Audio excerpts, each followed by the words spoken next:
ڕۆکناسی کورد سامان عەبدوڕەحمان نزیکەی 20 ساڵە لە شاخەکانی کوردستان توێژینەوە لەسەر ڕۆکەکان دەکات و داتاکانیان کۆ دەکاتەوە.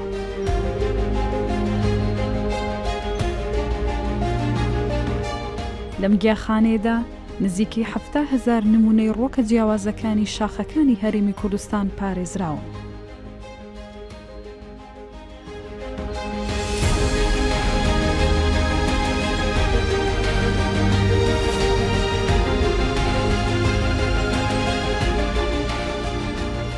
هەدەفی سەرەکی لە هەڵگرتن و پارێزگاریکردنی ئەم سامپڵانە بۆ دوو بابەتی گرنگە. یەکەم بۆ ئەنجامدانی توێژینەوە زانستیەکانە کە لەسەر سەرجەم ئەو ڕۆکە سروشیانە دەیکەین و ئێستا ئێمە بە تایبەتی لەسەر بەڕوو دەیکەین بۆ لەبەرەوەی بەڕوو با بڵێن تاکە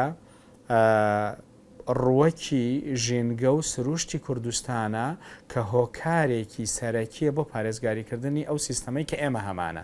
سیستەمی کۆی سیستەمی ژینگەی لە کوردستانە بەڕوو تێدا پاشایە و بەڕوو تێدا دەیپارێزێ و ئەو سیستەمەی کە بە هەزاران ساڵ لە زاگرۆس و کوردستانە دروست بووە بەڕوو قیادەی دەکا، بەڕوو سەرپەرشتی دەکا، بەڕوو پلان و استراتیژ و سەرجەم هەنگاوەکانیدا دەڕێژێ. لەبەرەوە ئێمە وەکو ئەرکی سەرشانی خۆمان زۆر بە گرنگی دەزانین بەڕوو بپارێزین و پێویستیش دەکا بەڕاستی بەڕوو بپارێزین. دکتۆر ئەتوانین بڵێن نەمانی بەڕوو یاخود کەمبوونەوەی بەڕوو تەواوی ڕۆکەکانی دیکە ئەخاتە مەترسیەوە؟